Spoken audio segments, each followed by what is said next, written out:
Good morning, everybody. It's me again. So I just quickly want to touch on a few updates. I had an absolute horrible day today. I could not even get myself out of bed, even if I tried. And I have got some bad rings under my eyes this morning, but at least I'm feeling a little bit better. Not going so well with my health. I did go to the doctor. There is not really anything that they can do for the inflammation of the stomach and digestive tract system. And but he did say that I need to go back on my heart medication. So we are now going to try the one statin for high cholesterol again. I have been taking the other little tablet for the blocking of the adrenaline and regulating the heart rhythm.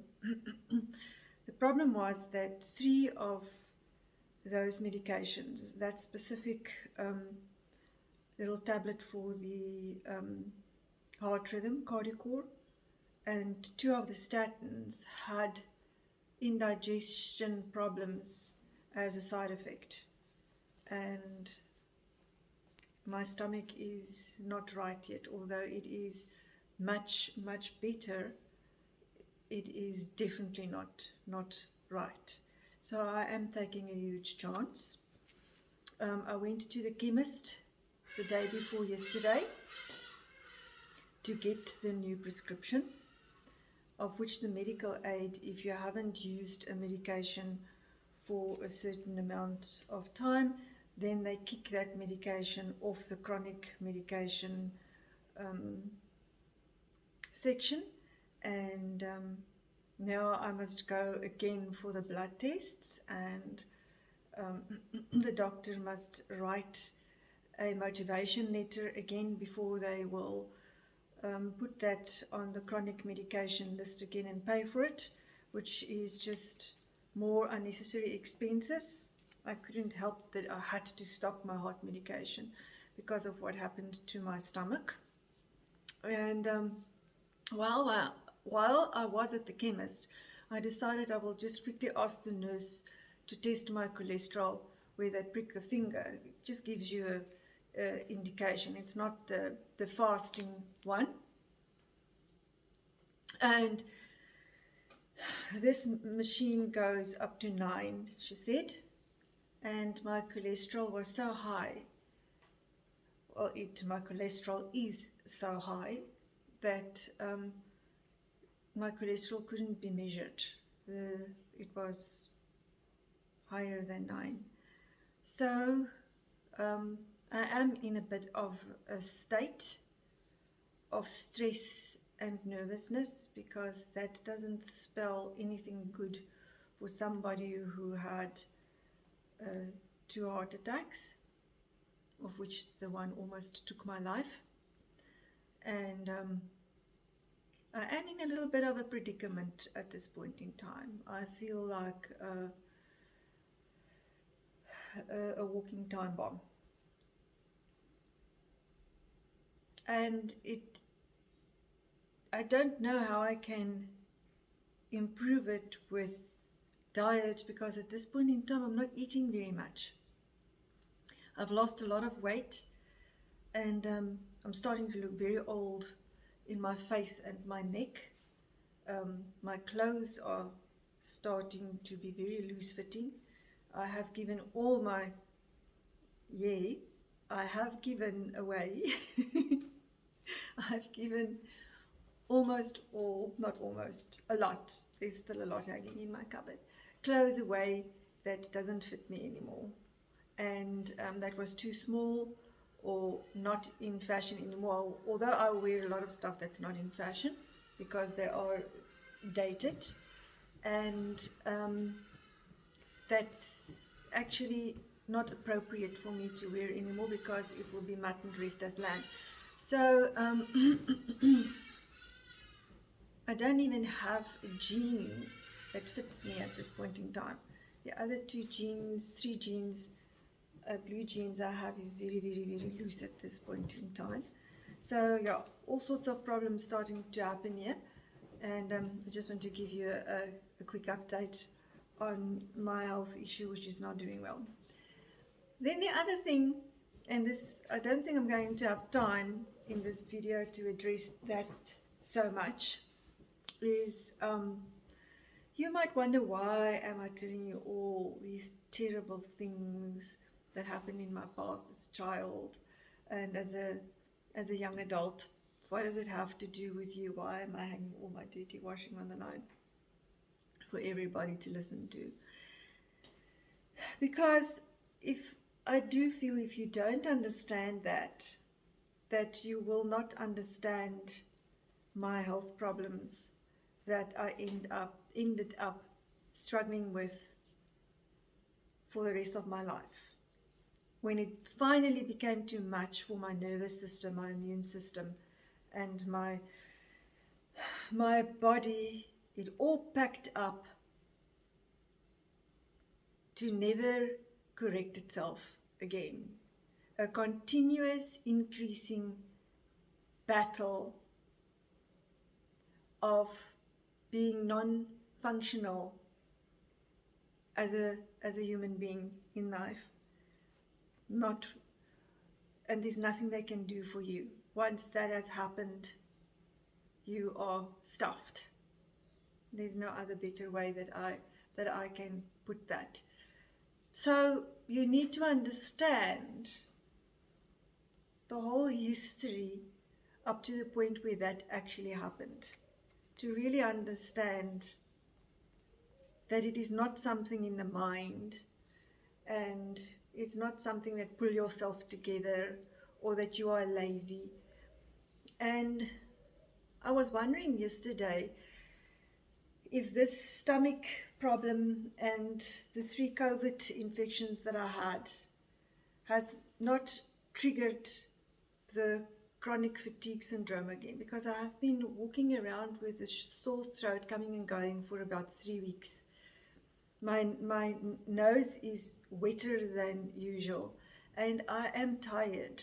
I switch my light off sometimes at 6 o'clock, and then I sleep around the clock till next morning, 5 o'clock, when the animals wake me. And it's still light at 6 o'clock when I actually just close everything up to go and sleep, because I am tired. I cannot keep my eyes open. So, which means I'm in for a hard time and an uphill battle. Not a pleasant time lying ahead of me. Okay. So I don't even know if I'm going to get to the point where I am going to discuss what such high levels of stress actually do to the body.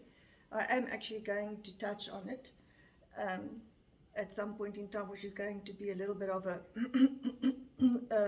a health log, which I don't really, I'm not a doctor, I'm not a nurse, but I know what happened to me. I know the symptoms of my body. I know the stress that I have been under since 5-6 years old. And and maybe some people can benefit from that discussion, because I think we all, to a more or lesser degree, suffer and experience stress in our lives, which a person must be very careful for and not take it too lightly. It is not something to take lightly, which a lot of us actually do. But I actually had a good experience, a good example of how I experience things as a highly sensitive child yesterday. And it took me about an hour to write this out, because I don't vlog at this point in time with a camera. I vlog on my phone, so I can't read things like comments on my phone while the camera is vlogging, because it's the one and the same piece of equipment that I use. So I had to sit and write this out by hand this morning, which took me about an hour, because this person that commented on this vlog, this channel that I watch, was like me, very long-winded. I actually saw a lot of myself in her, I must say. I think that's why I felt some affinity towards this woman, which ended up me completely and totally interpreted it also wrong. I watch a channel which is called Up Syndrome, which is already also very unique of the parents to have done that. Because their last child ended to be a little boy with Down syndrome. I just want to apologize for the other video as well, because you will see that I have paused it quite a few times and restarted it, but I was getting very emotional, and I didn't want to sit in a video and sob my heart out and cry, and the viewers must sit and watch me crying and not being able to compose myself for minutes on end. So when I felt that I was getting over emotional, I just paused the video and then I carried on when I did compose myself, and I thought, well, I would be able to stomach these memories without falling apart, that I would be able to talk about it.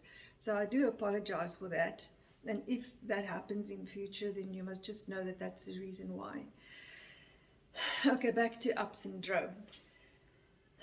And and I've been following them since Trip has been born, because it's just very uplifting, and he is such an adorable little boy.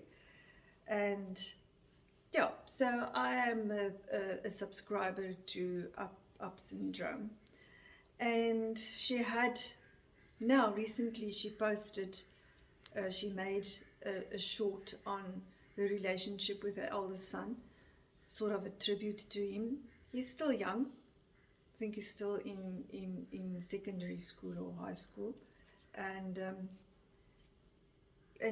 the son that she had when she was 17 years old, which she was privileged to have been able to keep and bring him up herself.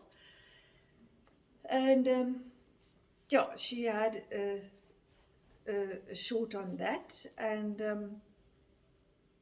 in any case, and it was then one about Trip and his relationship with his two elder brothers. And this woman wrote a comment, and I'm going to read the whole comment, because I answered to her on this comment, and then she answered me back, and my answer was completely and totally misunderstood, and it reminded me of my discussion of how I was misunderstood as a child. I took a half a statin this morning. I can feel it in my ears already, and it's only a half a tablet. It goes, the pressure goes, and then it goes away, and then it goes away in my ears. It's very irritating. Gosh, it is.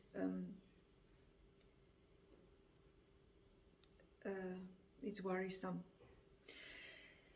In any case,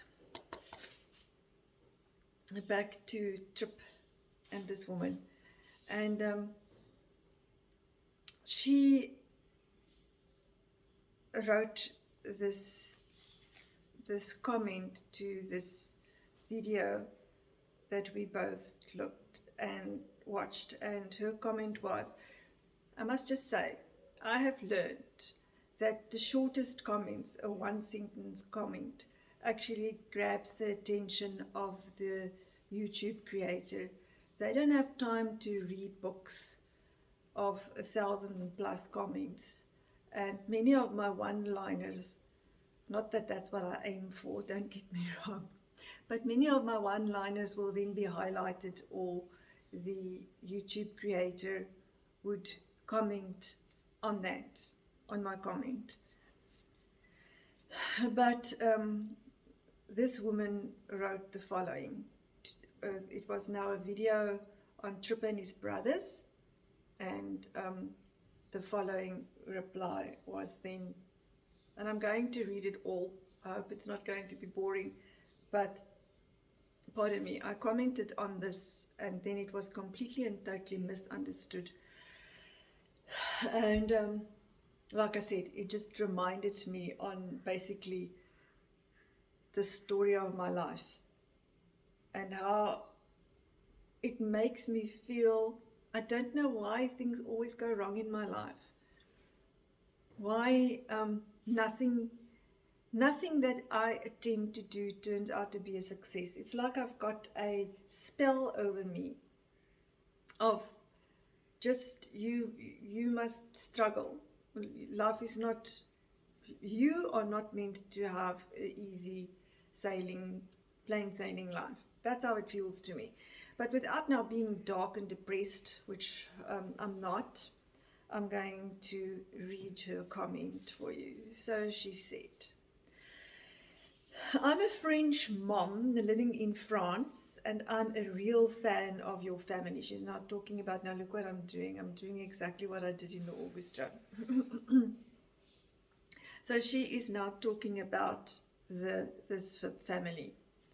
I want to congratulate you more than anything for the incredible moral values that you have achieved, your husband and you, to instill in all your children. You transmitted to each of them empathy, respect, attention, affection, interest in caring for each other, and above all in you, their parents. But the greatest gift you have given them is to offer them all the love that you and your husband had within you. They grow up in a healthy environment made of tenderness, respect, but especially love. An infinite and unfailing love, which they will feel forever, ... You can be immensely proud both of the exemplary family and extraordinary that you have built. It is not given to everyone to realize what you have done as a couple and finally as parents, which is the most difficult in the world. What moved me enormously is that I noticed how much at home, which is essential, is exactly the same thing that I have developed at home. That is to say, the dialogue, the communication with his children. So she must talk about the father.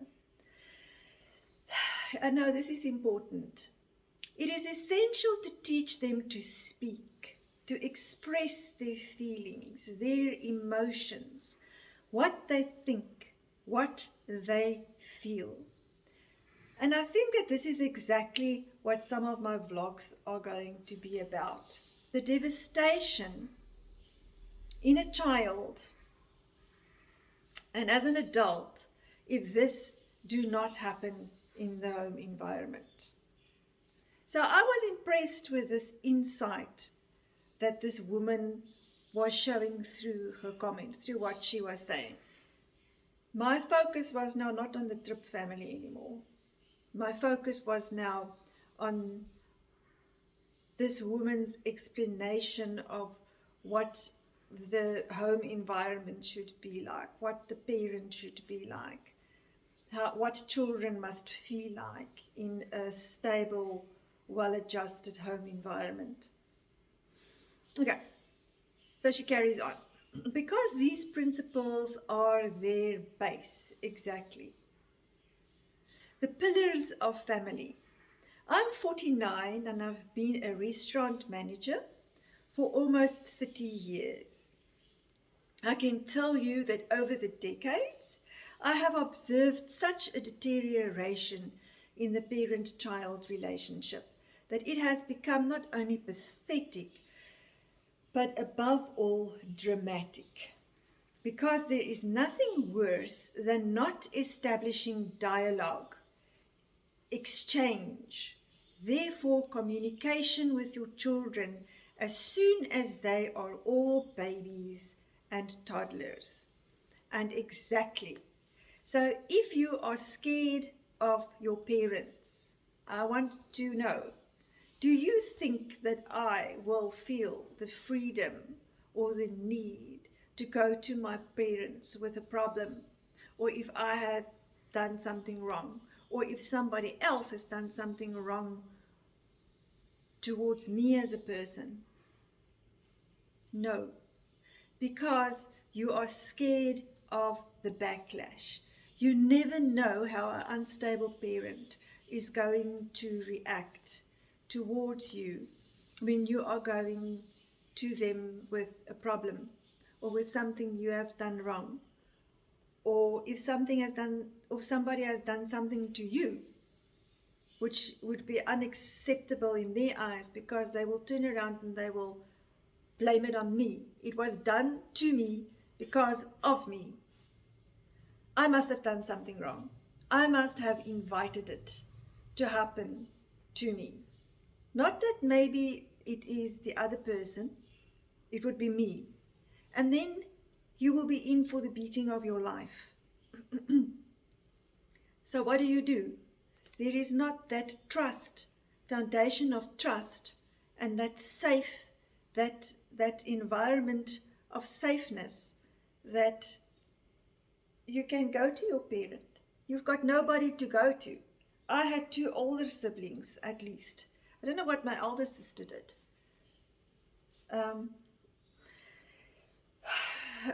So she carries on. When I see a family sitting around the table in the restaurant where I work, and the parents are on their smartphones, and the children too, I am so angry. I tell myself that unlike many people who can no longer afford a good meal together in a beautiful place, they have the immense chance of being able to do so, but they absolutely do not take advantage of it.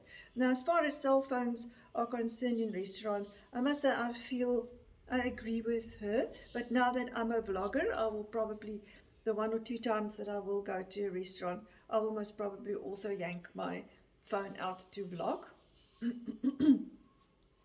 I must say. So these people who act like this are people who live under the same roof, but who in fact don't know each other at all. And I do think that you can't blame just smartphones for that. We did not have cell phones in my younger days, and I do think that my parents did not know me at all. I actually think that my father has passed 2.5 years ago.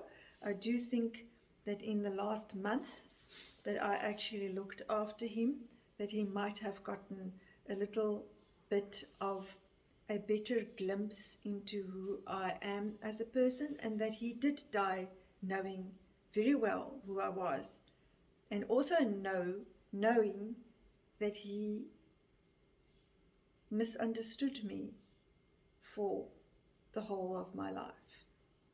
I do think that my mother has no concept of who I am as today. Why I say that? Because my father was watching a religious program on TV, and the program, the minister was talking about unconditional love and having an open heart and a giving heart towards people. And I don't have money, and I don't have stuff that I can give people. I can't go and buy presents for people or whatever. But I do have me, and I do have my time, and I would, if you need me, I would give you all my time. And my dad squeezed my hand because I was holding his hand. He was already quite sick. I'm going to have to take something for the pressure in my ears. Now I must, sorry that I'm going to go off track now, but now I must now endure this. I must now drink the statin. I only had a half yesterday. I wanted to drink it last night, but I forgot the tablet on the kitchen table. Like David gave it to me this morning, and I thought, well, I'm not going to drink it tonight. You're supposed to drink it in the evening. I'm going to drink it now and see what it's going to do to me. And that is a half a dose. And now this is happening. I wonder if I mustn't plug my ears with some cotton buds. What to do, what to do. Any case.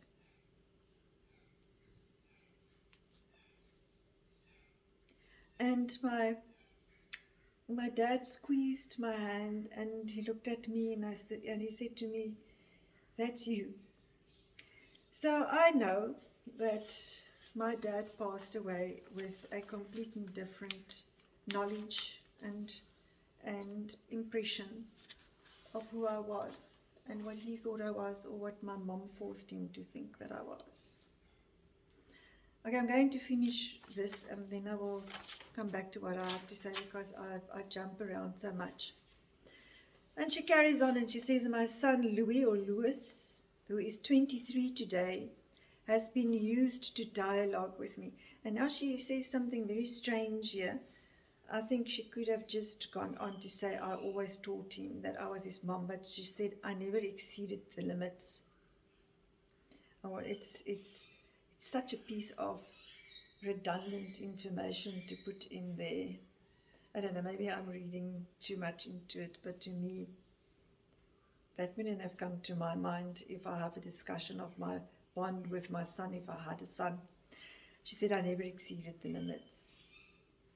I always taught him, that I was his mom and not his friend. Just like he was my son and not, I think she wanted to say my friend, but she wrote his friend. Just like he was my son and not my friend. Okay, I understand. She mistyped, but she didn't delete that.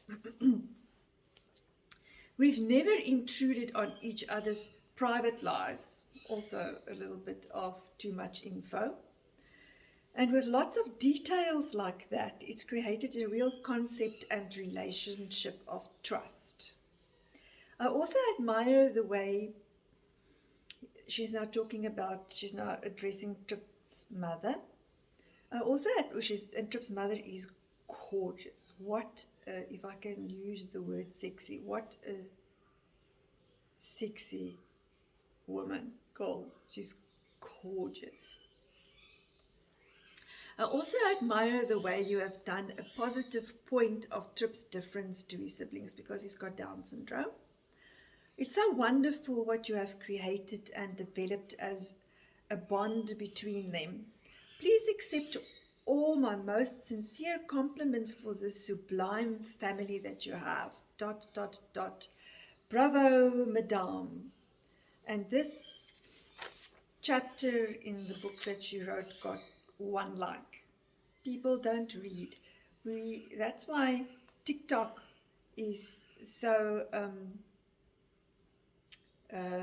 popular, because somebody did a poll on YouTube and he asked, why do people think TikTok is so popular? And one of the questions was because of people's short attention spans.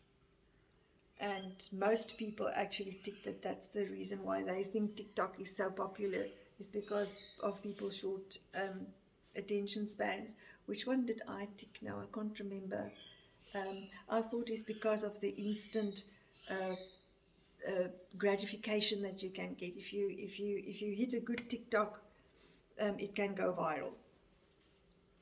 But I do think TikTok is basically for the younger generation, because they do silly little dances and outrageous things, basically, which I don't think that I am up to do. Even if I could, I don't think that I would be up to do it.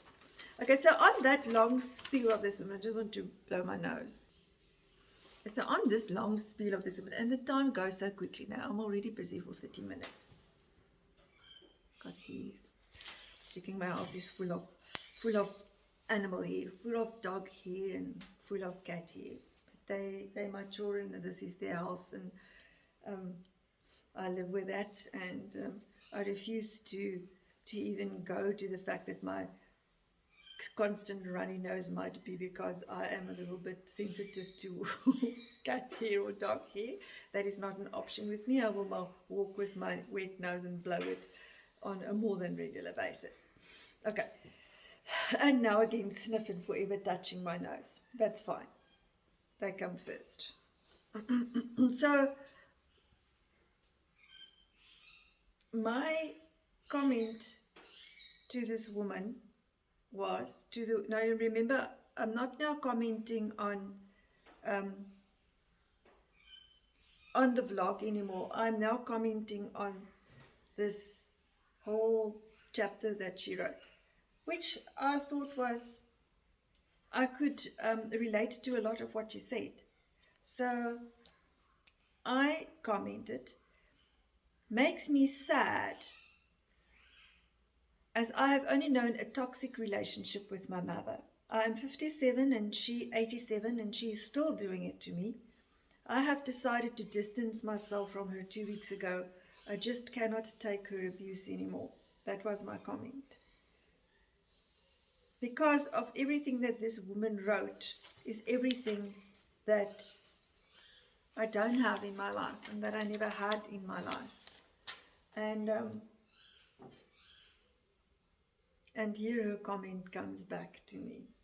And in my younger days, if something similar would have happened, I would have been so distraught and upset about it. And I was offended. I was upset about it. And I started to write back, and I just deleted it. And I just thought to myself, physically I was feeling so sick yesterday. I actually just didn't have the energy or emotional strength to answer her. And this morning when I wrote her out the comments so that I can actually discuss this on this blog, I thought maybe I misinterpreted it. Maybe I read it wrong, but which is also then maybe part of the highly sensitive personality thing that's going on, that I interpret things wrong. I always take it personally. Like with my food, if people didn't buy my food, I took it personally. It became an emotional thing to me. And some of my friends would say to me, Sunette, it's not personal. Stop taking it so personally. That's why we have a choice of how many blocks of margarine in the shop. That's why there's different brands of deodorant to use, because people's tastes differ. Yeah, and I had to learn to not take it personally. So then the answer came back. Wait, let me just get the answer that came back, that I don't fall out of the... Oh, here's the new comment. Sunette Landman. I live exactly the same with an horrible, toxic and monster mother. But instead to be sad on seeing a so beautiful family. I'm not sad seeing such a beautiful family. I'm a subscriber because he is the cutest little Down syndrome, up syndrome little boy there is. And the relationship with his two brothers and the mother, that she's not embarrassed by the disability. It's not actually even a disability if you watch this family. And the pace of progressing as a little baby and a toddler with Down syndrome. So I don't subscribe to channels that I don't admire the people, or I don't get something positive out of watching the channel. I mean, it's crazy. How would I now subscribe to a channel where I don't know. I just don't. If I get bored with the material of the channel, then I don't watch it anymore. Nobody is forcing me to watch anything. So my my comment had nothing to do with what's going on the channel. My comment was 100% directed at this woman's comment. But I've got something now going against this beautiful family, and I took it personally. I was hurt, I was offended, I was everything that I normally become when I feel, but gee whiz, could my comment have been so misunderstood? Do I have such a lack of ability to express my feelings, to put it into words, that I always choose the wrong word or the wrong sentences to convey what I really feel inside? And that's why I'm actually reading these chapters that she wrote, because she did, so that you can understand how highly sensitive I actually am.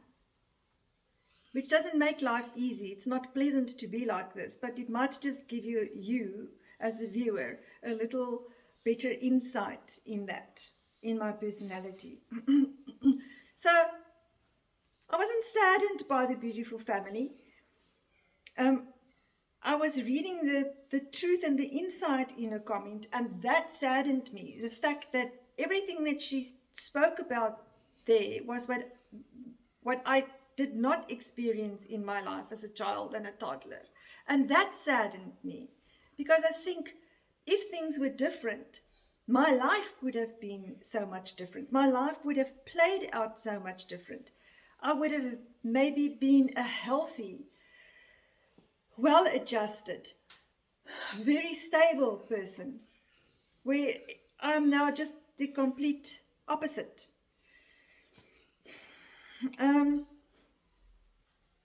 So that which should have been, but never was, basically.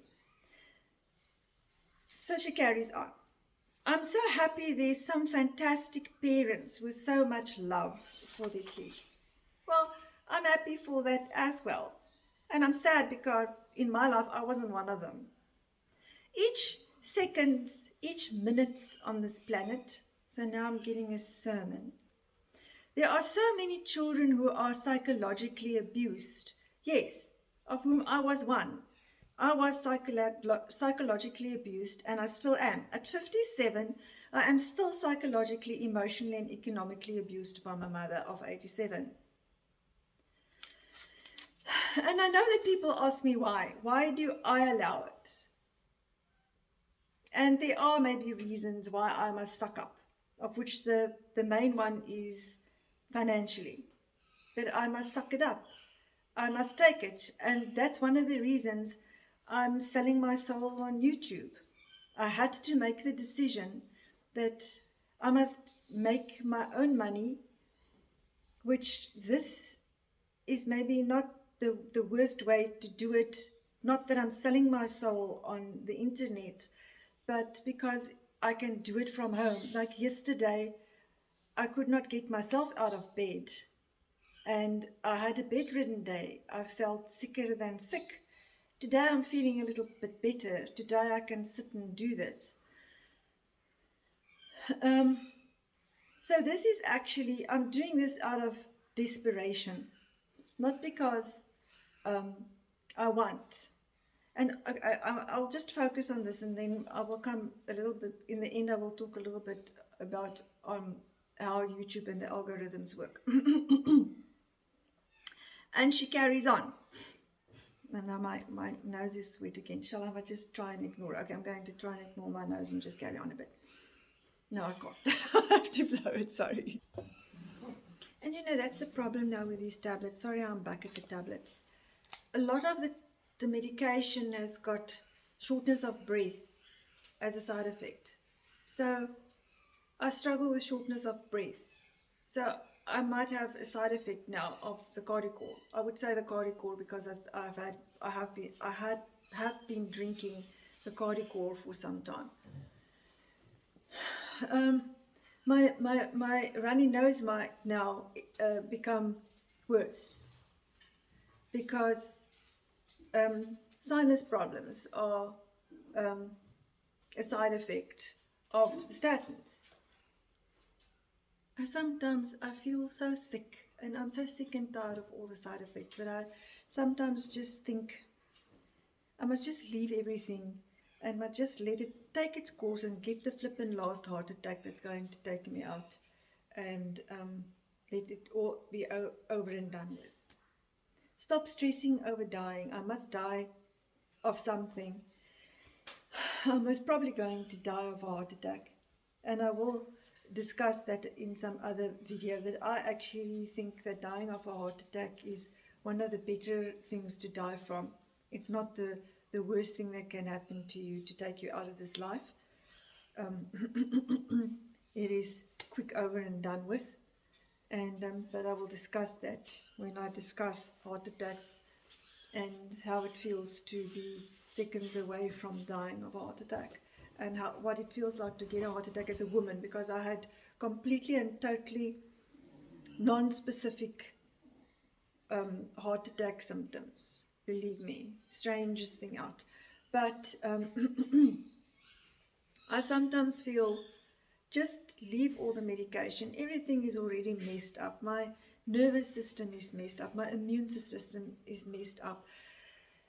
I can't drink medication. My body can't. My body just doesn't handle medication. If everything goes wrong, then I'm sick all the time.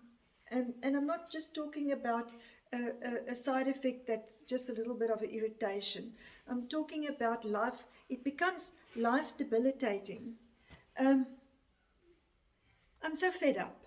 I am really so fed up that I must basically just let it happen and let it take me out. Let's just go and open for Bella. I don't know why she's upset at the kitchen. And I'm really such a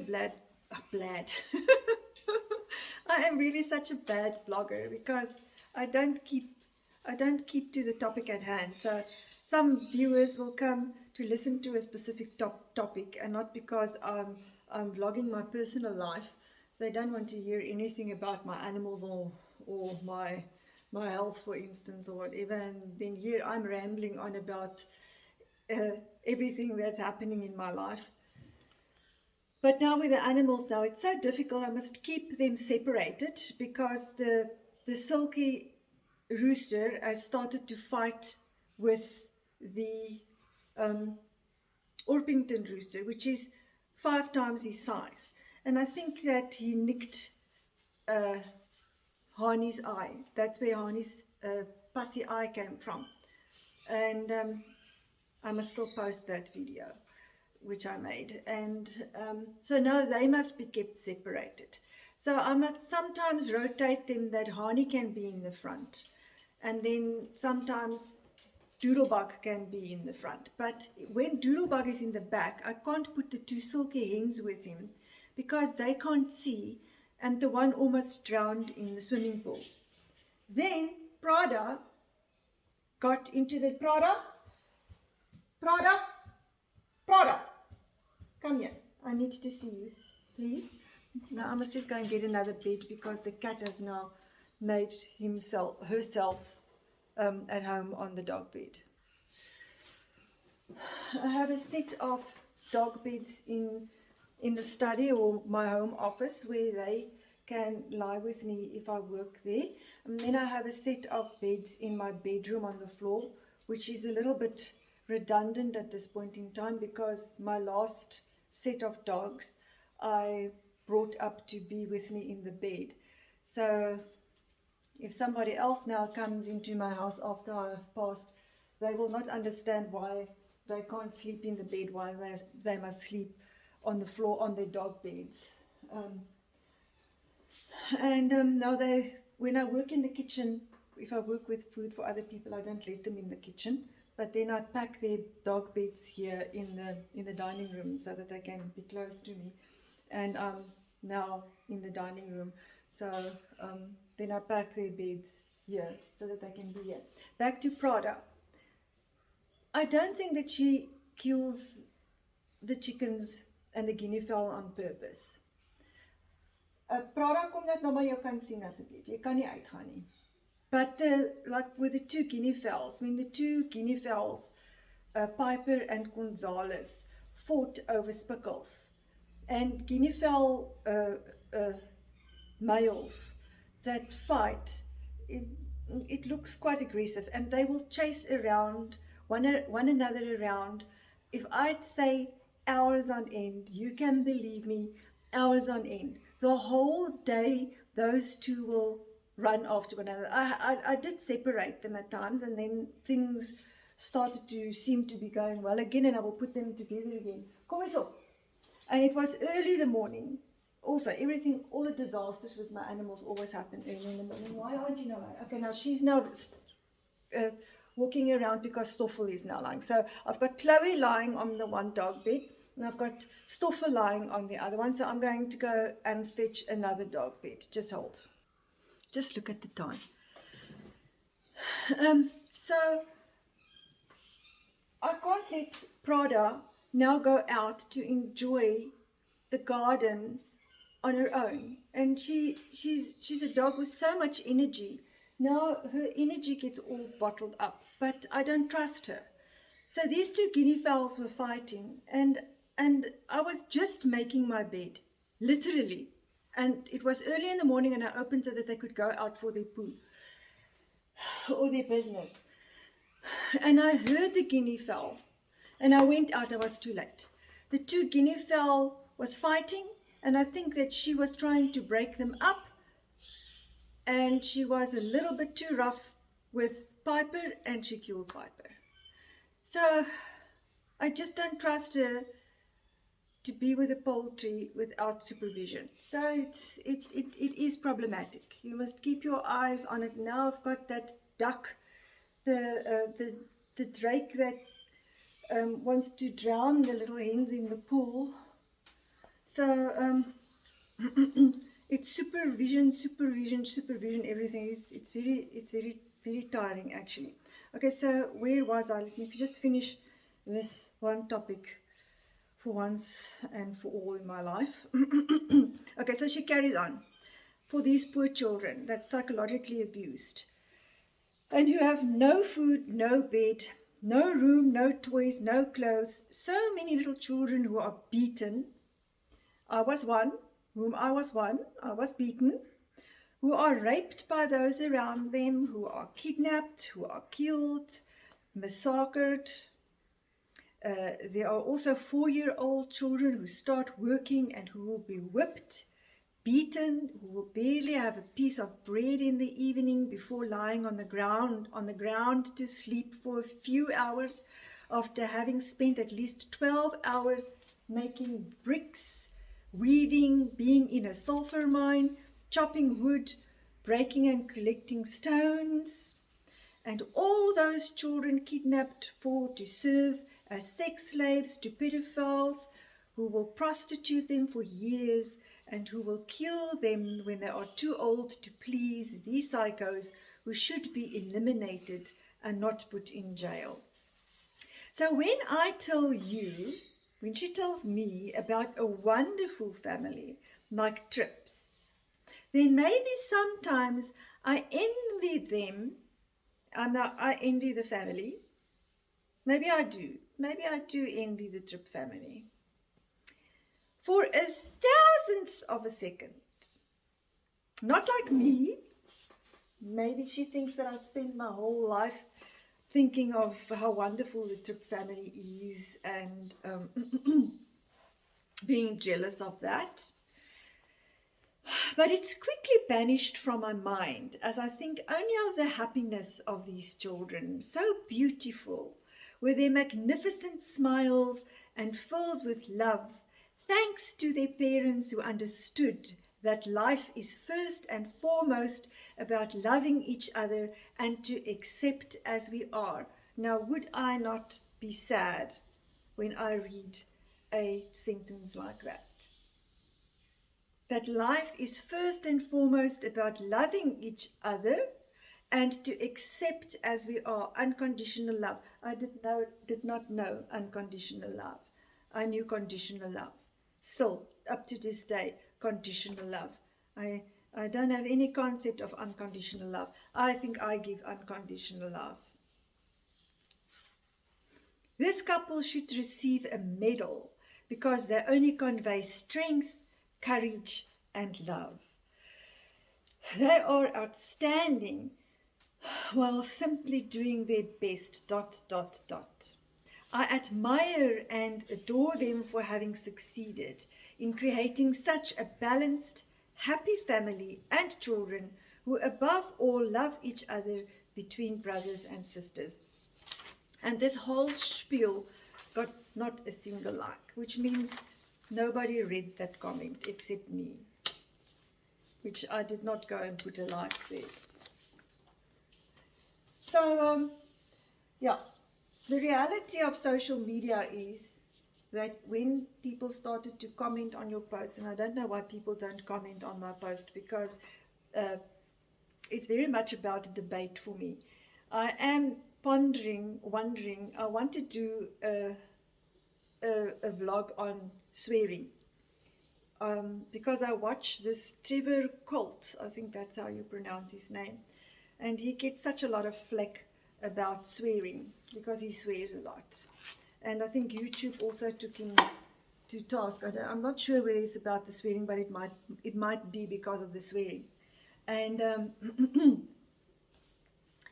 there's an Afrikaans professor that wrote a lovely piece, and I like to read it to people because there is a lot of truth in that. And I see that later on in years, some of the English people have taken this and translated this in English. So there is an English version that I can also touch on. But I'm going to have to use the swear word a lot, all the time, because the whole lesson or article, informative article, is about the swear word. But it's not like it would be me swearing. It will be basically about the origin of the swear word and how the use of the swear word has changed. So I'm in 2 months. I don't know how that's going to go down. Maybe it would be not very ladylike or respectful my image that I portray if I'm going to do that. I am thinking. I'm not sure whether that's going to be the right choice the right avenue to take, but I want to so badly, for his sake, basically. Also, YouTube might throw me off on that one, might not appreciate me. I don't want to strike. But in any case, so but if he swears such a lot, and it's okay, and some other people swear as well, then surely, if it's not about me swearing, but about the swear word, then maybe it should be seen different. But you never know, But in any case, back to YouTube. You will see that I change the names, the title that I give to my channel a lot sometimes. Sometimes if I hit it right, I will leave it. Because YouTube works with an analog. And I need to use a word which YouTube will throw out to a certain audience. And it's very difficult for me to choose the right title because I vlog about my humble, wrong opinions, my thoughts, the stupid things that I do. And I do think I have some hoarding issues. I watched a program or two on hoarding, so I'm going to come back to hoarding. I don't think that you need to be filthy and disgusting to be in the beginning stages of hoarding, or maybe have a little bit of hoarding issues going on. Although most of them is already very progressed, very far into the hoarding, but it must have started somewhere. Before the people's houses get into a state like that they can't even come into the front door, and they can't sleep in their beds, and they can't use the toilet, or they can't use the stove. It must have started somewhere. So I'm going to go back and revisit that. But now, the words that you choose for YouTube to throw it out there for a specific target audience is very important. And if I don't hit that word so that YouTube will promote the video and throw it out there, and the people that are interested in that, like scrapbooking, some people might be scrapbooking. When I put scrapbooking in that title of that video, I got a little bit more views. And that now brings me back to my videos, my previous video, which I changed to toxic parents and teachers, and I had some other title. And I should actually call it what it is. I should actually call it narcissistic mother. Narcissism. To have a mother, a narcissistic mother. I should put the words in there because I know people, that is what it really is about.